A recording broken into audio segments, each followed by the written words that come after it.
Bonjour, le cours qu'on fera ensemble, ce sera sur Purim. C'est marqué dans la Megillah, Im ala hamelech tov yekatev le'abedam. Si le roi est d'accord, alors on demande qu'il écrit sur des lettres qu'il faut exterminer les abedam, qu'il faut exterminer le peuple juif.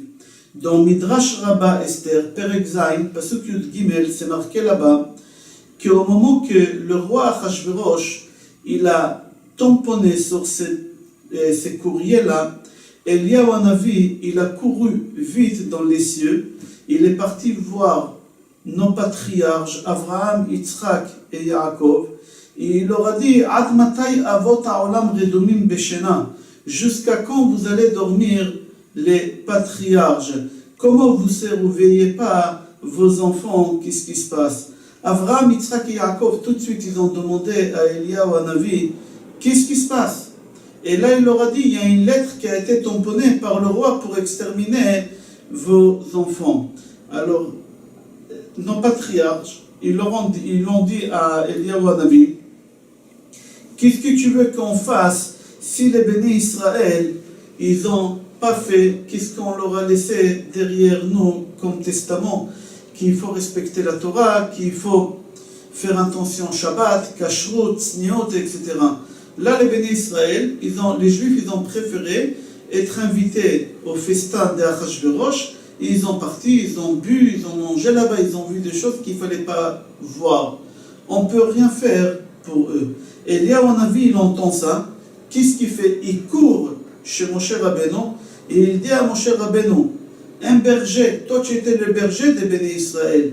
Combien de fois Kadosh Baruch Hu, il a voulu exterminer les bénis Israël dans les déserts pendant ces 40 ans, et toi tu étais là toujours pour annuler ces décrets-là. Viens les sauver cette fois-ci, encore il y a un décret, viens faire quelque chose encore cette fois-ci. Moshe Rabbeinu, il lui a dit, est-ce qu'il y a un homme caché, quelqu'un qui est capable de m'aider dans la terre, sur terre? Moi d'en haut et lui d'en bas, ensemble on pourra faire quelque chose. Mais est-ce que d'après toi, il y a quelqu'un en bas? Et Eliyahu Hanavi lui a dit oui, il y a quelqu'un qui s'appelle Mordechai. Mordechai, il peut t'aider. Moshe Rabbeinu, il a dit à Eliyahu Hanavi, va voir Mordechai et dis-lui que lui, il faut qu'il fasse des prières, il faut qu'il jeûne et qu'il réunisse tous les bénis Israël à la synagogue. Lui en bas, il va crier, il va prier, il va pleurer avec tous les enfants, et moi d'en haut, et tous les deux, on pourra faire quelque chose. Mais il y a une condition. Il faut aller voir si ce décret-là, il a été signé par Akadosh Baruch Hu. Alors, Eliyahu Hanavi lui dit oui, ça a été tamponné, signé par Akadosh Baruch Hu. Et il lui a dit avec quel tampon? Est-ce que c'est avec du sang ou avec de l'argile?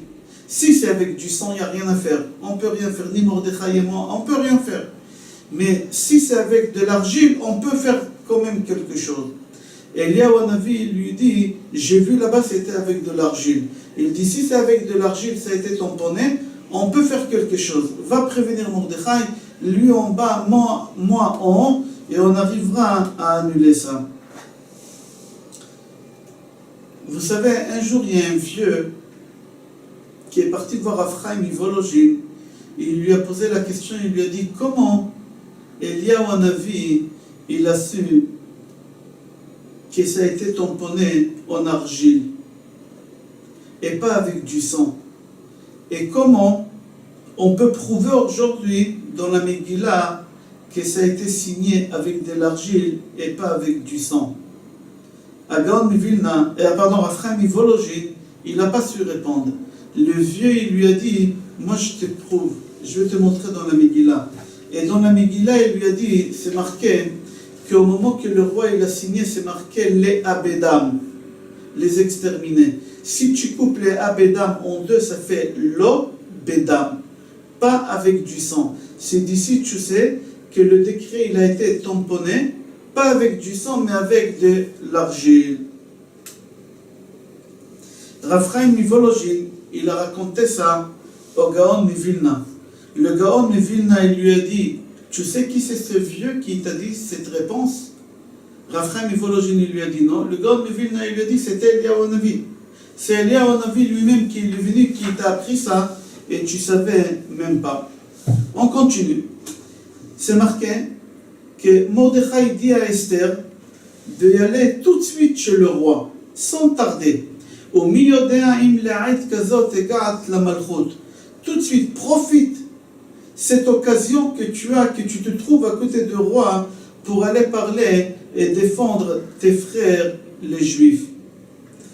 Il ne faut pas tarder, tout de suite il faut y aller, parce qu'on ne peut pas savoir qu'est-ce qui va se passer.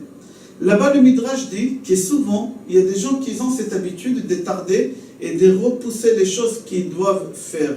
Et ça, c'est une erreur. Si Akadosh Baruch Hu t'a donné maintenant cette chose à faire, fais-la tout de suite maintenant, parce que si Dieu t'a donné maintenant, parce que Dieu il sait que maintenant tu as une occasion de la faire. En même temps qu'il te donne cette chose à faire, il te donne aussi l'occasion de pouvoir régler ce problème. Alors, ne laisse pas traîner les choses. Si tu laisses traîner les choses, tu ne sais pas si après tu auras une occasion de refaire ce que tu as l'occasion maintenant de faire. C'est marqué dans Gemara et Eruvin, page Nundalet Amud Aleph. Amar le Shmuel le Rav Yehuda. Shmuel il a dit à Rav Yehuda, apprends c'est quoi la vie. Shinana. Chatof ve'echol, chatof ve'ishti, de alma de azlinan mine kehilula dami. En araméen, là-bas, Rashi il explique. Il dit, aujourd'hui tu as une occasion de faire quelque chose, profite de faire cette chose et n'y la fais pas repousser au lendemain. À Chafetz Chaim, il explique cette Gemara avec une image extraordinaire. À Chafetz Chaim, dans son livre, il donne une parabole pour comprendre. Il dit qu'un jour, il y a quelqu'un qui a déménagé.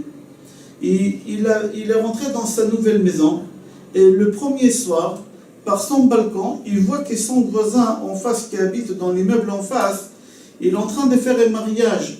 Il voit Khatan et Kala, les gens y dansent, et la simcha, la musique jusqu'à minuit. Alors le monsieur, le nouveau habitant, il s'est dit, peut-être il est en train de marier un de ses enfants chez lui à la maison. Ok, la soirée, elle s'est terminée. Le lendemain, encore musique et encore danse. Et il s'est dit, peut-être c'est le Sheva Brachot. Peut-être il fait Sheva Brachot à un de ses enfants. Premier jour. Le deuxième jour, la même chose. Il a dit peut-être encore Sheva Brachot. Les Sheva Brachot, c'est pendant 7 jours. Pendant 7 jours, il y a la musique. Après, au 9e jour, encore la musique, encore Khata. Il a dit peut-être il marie encore un deuxième enfant. Mazal Tov, beaucoup de joie. Et le surlendemain, encore Sheva Brachot. Encore. Et comme ça n'arrête pas pendant un mois. Jusqu'à qu'un jour, il a dit combien des enfants il a à marier celui-là. Il a décidé d'aller voir ce monsieur. Et il lui a dit, dis-moi Mazal Tov, mais vraiment Mazal Tov de tout cœur, hein. Mais Blainara, tous les soirs, il y a quelque chose chez toi à la maison.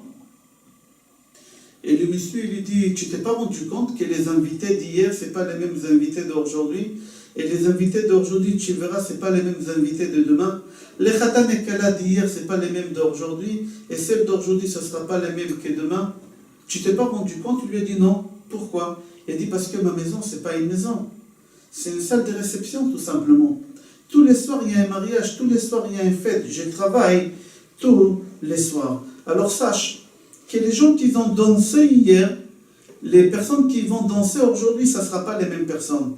Et les gens qui vont danser ce soir, ils ne danseront pas demain. C'est quelqu'un d'autre qui va danser. À Chafetz Chaim dit, c'est exactement ce que Shmuel a dit dans la Gemara. Shmuel, il a dit à Rav Yehuda qu'aujourd'hui, tu dois profiter. Tu te trouves dans un mariage, tu as l'occasion de manger bien, de boire bien, de danser, de chanter avec le Khatan et Kala. Alors profite que tu as cette occasion. Pourquoi? Parce que demain, tu ne feras pas parmi ces nouveaux invités, ça sera un autre mariage, ça sera autre chose. C'est pour cela, ce monde-ci, ce monde bas, c'est une salle de mariage. Quand tu arrives dans le monde ici, c'est comme si tu rentres dans une salle de mariage. Quand tu arrives dans une salle de mariage, au début du mariage, tout brille, tout propre, tout est ordonné, tout est bien, extraordinaire, magnifique, un plaisir de rentrer. Mais plus la soirée elle avance, plus la salle, elle devient sombre, sale, on baisse les lumières, les gens ils salissent par terre, ils mangent, et il y a la transpiration qu'elle commence à sentir dans la salle parce que les gens ils dansent. Il a dit exactement la vie de l'homme, c'est comme ça. Quand tu viens ici sur terre, tout va bien pour toi. Tes yeux brillent, ton regard magnifique, tes mains ils sont très forts pour lever, tes pieds pour courir. Tout est rose pour toi. Mais avec l'âge, plus tu avances, plus ça devient sombre. Les lumières s'éteignent. Tu n'arrives plus à lever. Tes pieds n'arrivent plus à porter ton corps. Et ça change. Et c'est exactement comme la salle de mariage. À la fin de la soirée, tous les invités partent. Et les seules personnes qui restent les dernières et qui s'en vont avec les enveloppes, c'est le Khatan et Kala. Aussi la même chose, à la fin de la vie de l'homme, il laisse tout ici. Et il partira seul. Mais il prendra avec lui que ses bonnes actions. C'est ça qu'est-ce qu'il a dit Shmuel à Rabbi Yehuda. Cette vie-là ici sur terre, c'est comme dans une salle de mariage. Tant que tu as l'occasion de profiter, de danser, de manger, de boire, profite parce que tu ne seras pas de quoi demain il sera. Si Akadosh Baruch Hu t'a donné l'occasion de faire aujourd'hui quelque chose, fais-le. Si tu as l'occasion aujourd'hui de donner la tzedaka, donne la tzedaka. Car aujourd'hui tu as la possibilité de donner la tzedaka. Peut-être demain tu n'auras pas la possibilité, si aujourd'hui tu as l'occasion d'étudier, d'aller dans un cours de Torah, va dans un cours de Torah, va savoir demain qu'est-ce qui va se passer. Tu ne pourras pas y aller au cours. Profite de chaque instant, profite de chaque occasion que tu as.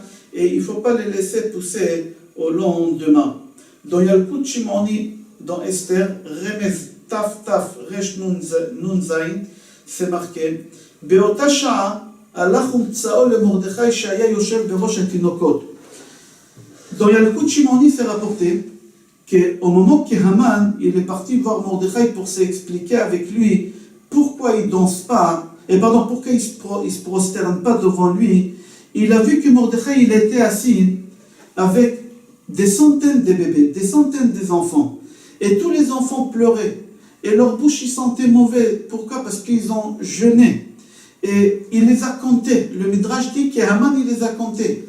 Et il a trouvé qu'ils étaient là-bas 22 000 enfants qu'ils ont jeûné et qu'ils ont pleuré.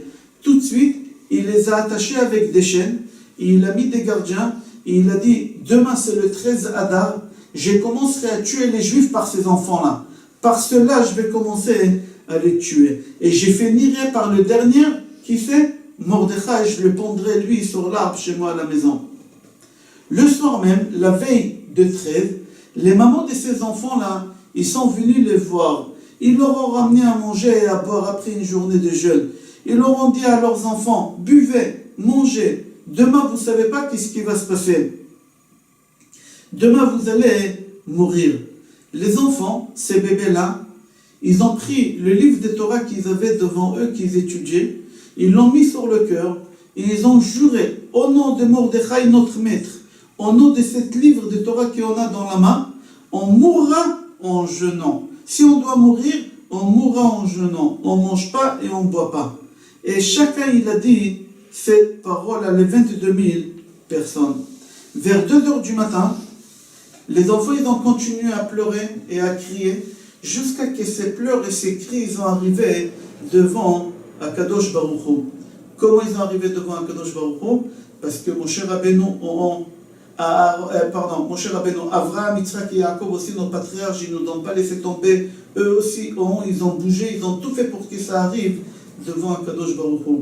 Et là, Akadosh Baruch Hu dit aux anges, j'entends des enfants pleurer, comme des brebis, comme des moutons, comme des béliers, j'entends pleurer. Moshe Rabbeinu, il a sauté sur l'occasion, il a dit à Akadosh Baruch Hu, c'est pas des moutons, c'est pas des petits brebis, c'est pas des chèvres, c'est des enfants, c'est les bébés juifs qui ça fait 3 jours qu'ils ne mangent pas et qui ne boivent pas et qui ne dorment pas. Ils sont attachés avec des chaînes de fer. Et demain, on va les égorger comme des moutons. Et demain, les goïms, ils vont être joyeux de faire une chose pareille. Qui c'est ces goïms? Ces goïms, toujours, qui parlent de mal de toi, qui ils font des choses horribles. Comme ça, mon cher Rabbeinu, il a dit à Kadosh Baruch Hu. Le Midrash dit, Miyad nitgalgilu rachamav shel Kadosh Baruch Hu alehem, Kadosh Baruch Hu tout de suite, il a eu de la pitié pour eux. Il a cassé le tampon, que les papiers ils étaient tamponnés avec de l'argile. Il a déchiré ses courriers et tout de suite, il a fait en sorte que tout ce que Haman voulait faire, tout a été annulé et retourné contre lui. Chachamim, ils ont dit sur ça, Afilu cheref chada munachat al tzavaro shel adam, al yityaesh min harachamim. Même si tu as une épée, qu'ils ont commencé à couper, ils te menacent qu'ils vont t'égorger. Ils ont commencé, il y a du sang qui coule. Il ne faut pas baisser les bras. Il faut toujours avoir d'espoir. Il faut toujours prier à Kadosh Baruch Hu. Ça, qu'est-ce qu'on voit de l'histoire des Purim avec ces enfants-là. Jusqu'au dernier moment, 2h du matin, demain matin, ils vont commencer à massacrer tous les Juifs. Non, ils n'ont pas baissé les bras, ni ils ont mangé, ni ils ont bu, ni ils ont parti dormir. Ils ont continué à faire la prière. Dans Yerushalmi, Gemara Brachot Pashtet Amud Aleph, c'est rapporté là-bas plusieurs choses différentes à Mavdil entre Akadosh Baruch Hu, le roi des rois, le roi du monde, et un roi des chairs et du sang. Et un de toutes ces choses qui ramènent pour dire la différence qu'il y a entre les deux, c'est qu'un roi des chairs et du sang, c'est possible que des fois, au dernier moment, il ne peut rien faire pour la personne. Mais Akadosh Baruch Hu, jusqu'au dernier moment, il peut toujours faire quelque chose. De ce cours-là, on peut apprendre au moment que Mordechai dit à Esther de profiter de cette occasion qui est là d'aller chez Achashverosh et demander pour le peuple juif. Et il dit là-bas que tu as une occasion, n'y la repousse pas. On t'a donné une occasion de prier, prie. Jamais n'y baisse les bras. Même si la situation elle est toute noire et tu vois aucune porte de secours, n'y baisse pas les bras. Toujours fais confiance qu'Akadosh Baruch Hu sera là pour te faire sortir. Je vous souhaite Purim Sameach, Bracha Ve'atzlacha et Kol Tov.